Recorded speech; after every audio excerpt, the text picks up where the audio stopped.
श्रीमद् भगवद गीता हिंदुओं के पवित्रतम ग्रंथों में से एक है। महाभारत के अनुसार कुरुक्षेत्र युद्ध में श्री कृष्ण ने गीता का संदेश अर्जुन को सुनाया था। कहा जाता है भगवद का मतलब है भगवान और गीता का मतलब है गीत, यानी भगवान का गया हुआ गीत। यह महाभारत के भीष्म पर्व के अंतर्गत दिया गया एक उपनिषद है।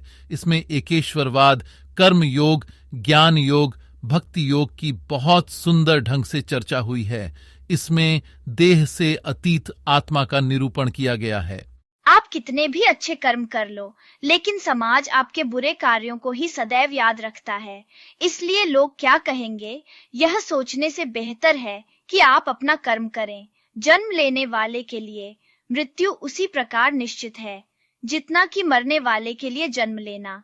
इसलिए इस विषय पर शोक मनाना व्यर्थ है। तुम्हारे साथ जो हुआ वह अच्छा हुआ, जो हो रहा है वो भी अच्छा है, और जो होगा वो भी अच्छा होगा।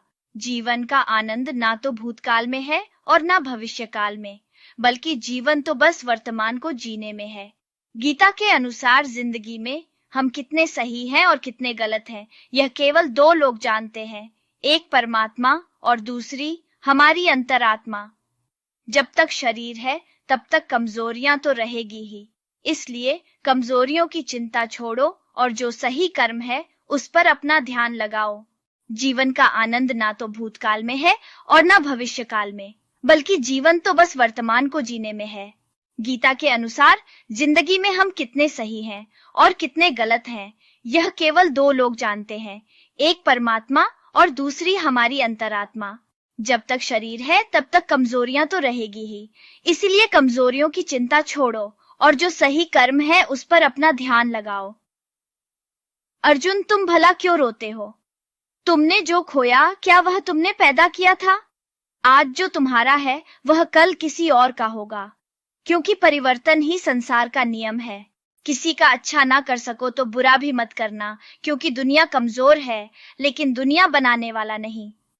यदि कोई व्यक्ति विश्वास के साथ इच्छित वस्तु को लेकर नित्य चिंतन करता है तो वह जो चाहे वह बन सकता है। सच्चा धर्म यह है कि जिन बातों को इंसान अपने लिए अच्छा नहीं समझता उन्हें दूसरों के लिए भी प्रयोग न करे। कोई भी व्यक्ति अपने विश्वास से बनता है। वह जैसा विश्वास करता है उसी अनुरूप बन जाता है। मेरे लिए समस्त प्राणी समान है, ना तो कोई मुझे अत्यधिक प्रिय है और ना ही कम। लेकिन जो मेरी भक्ति पूरे मन से करते हैं, मैं सदैव आवश्यकता पड़ने पर उनके काम आता हूँ। मन की शांति से बढ़कर इस संसार में कोई भी संपत्ति नहीं है। जो मनुष्य फल की इच्छा का त्याग करके केवल कर्म पर ध्यान देता है वह अवश्य ही जीवन में सफल होता है। इस संपूर्ण संसार में अपकीर्ति मृत्यु से भी अधिक खराब होती है। सदैव संदेह करने वाले व्यक्ति के लिए प्रसन्नता न इस लोक में है न ही कहीं और। जीवन में सफलता का ताला दो चाबियों से खुलता है, एक कठिन परिश्रम और दूसरा दृढ़ संकल्प। जो मन को नियंत्रित नहीं करते उनके लिए वह शत्रु के समान कार्य करता है। कोई भी इंसान जन्म से नहीं बल्कि अपने कर्मों से महान बनता है। अपना, पराया, छोटा, बड़ा इत्यादि को भूलकर यह जानो कि यह सब तुम्हारा है और तुम प्रत्येक के हो। बिना फल की कामनाएं ही सच्चा कर्म है। ईश्वर चरण में हो समर्पण वही केवल धर्म है। जो व्यक्ति क्रोध करता है उसके मन में भ्रम पैदा होता है, जिससे उसका बौद्धिक तर्क नष्ट हो जाता है और तभी व्यक्ति का धीरे धीरे पतन होने लगता है। कठिन परिश्रम से बचने के लिए व्यक्ति को भाग्य और ईश्वर की इच्छा जैसे बहानों के बजाय चुनौतियों का सामना करना चाहिए। गीता में कहा गया है, कोई भी अपने कर्म से भाग नहीं सकता, कर्म का फल तो भुगतना ही पड़ता है। मनुष्य को अपने कर्मों के अच्छे और बुरे फल के विषय में सदैव सोचकर चिंताग्रस्त नहीं होना चाहिए। मनुष्य अपने विश्वास से निर्मित होता है। जैसा वह विश्वास करता है वैसा वह बन जाता है। जो मनुष्य प्रतिदिन खाने, सोने और आमोद प्रमोद के कार्यों में लिप्त रहता है वह नियमित तौर पर योगाभ्यास करके समस्त क्लेशों से छुटकारा पा सकता है। जब इंसान अपने काम में आनंद खोज लेते हैं तब वे पूर्णता प्राप्त करते हैं। श्रीमद् भागवत गीता का मुख्य उद्देश्य मानव कल्याण करना है।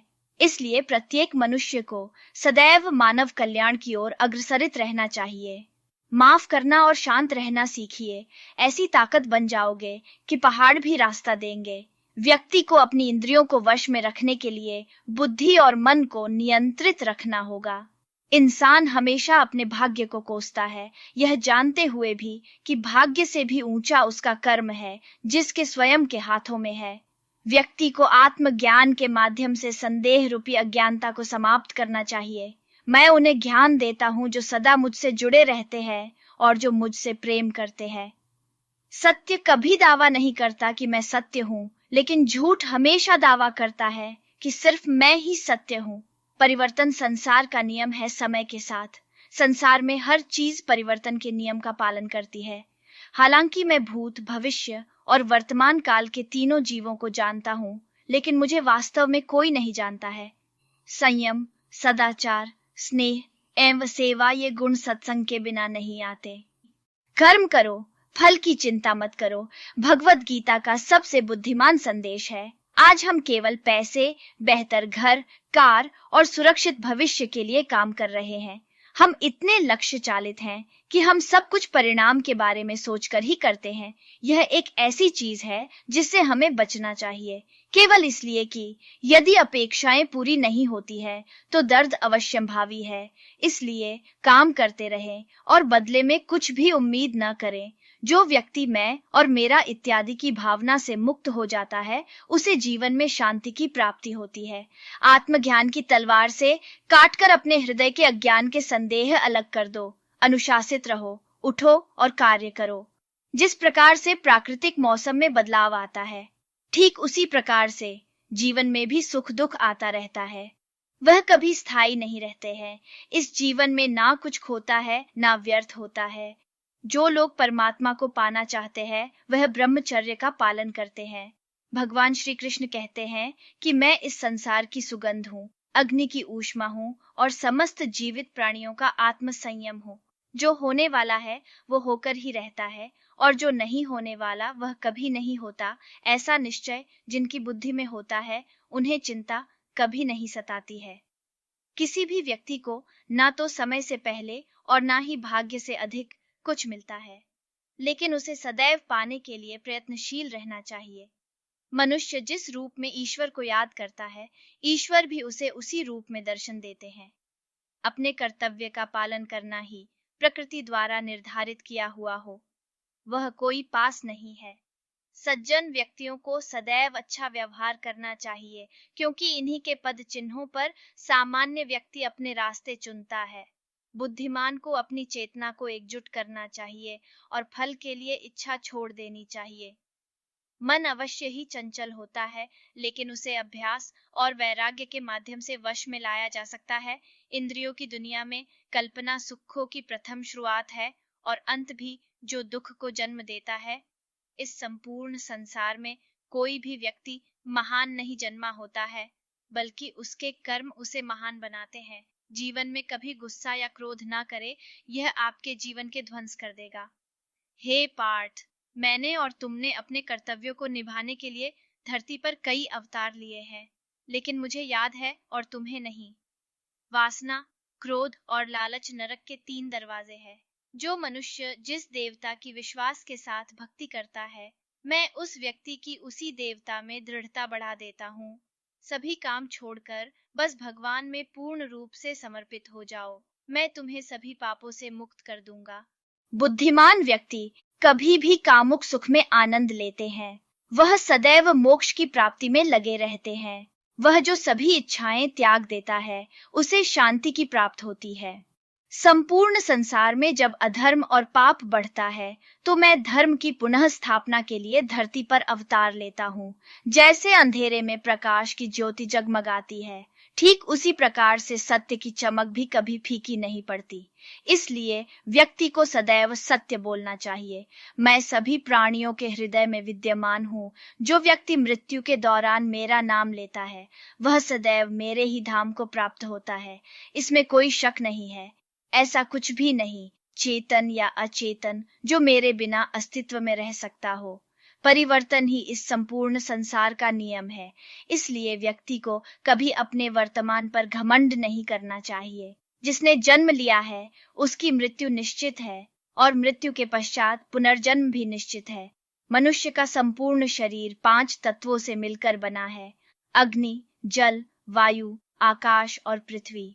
और अंत में उसके शरीर को इन्हीं 5 तत्वों में ही विलीन हो जाना है। व्यक्ति को अपने आप को सदैव ईश्वर को समर्पित कर देना चाहिए, तभी वह दुखों, चिंता और परेशानियों से मुक्त रह सकता है। प्रत्येक बुद्धिमान व्यक्ति को क्रोध और लोभ त्याग देना चाहिए, क्योंकि इससे आत्मा का पतन होता है। तुम बिना किसी कारण के चिंता करते हो और बेवजह ही घबराते हो। तुम तो आत्मा हो, जिसे ना तो कोई मार सकता है और ना ही जला सकता है। यही जीवन की सच्चाई है, जिसे प्रत्येक व्यक्ति को जानना चाहिए। न तो यह शरीर तुम्हारा है और न ही तुम इस शरीर के मालिक हो। यह शरीर 5 तत्वों से बना है: आग, जल, वायु, पृथ्वी और आकाश। एक दिन यह शरीर इन्हीं 5 तत्वों में विलीन हो जाएगा। श्री कृष्ण एक बहुत ही लोकप्रिय भगवान हैं और उनके भक्त उन्हें प्यार और श्रद्धा से देखते हैं। इस वीडियो में हम श्री कृष्ण के जीवन और उनकी लीलाओं के बारे में जानेंगे। मुझे उम्मीद है कि आपको यह वीडियो पसंद आएगा। अगर आपको यह वीडियो पसंद आया है तो कृपया इसे लाइक और शेयर करें, और अगर आप मेरे चैनल पर नए हैं तो कृपया सब्सक्राइब करें। धन्यवाद।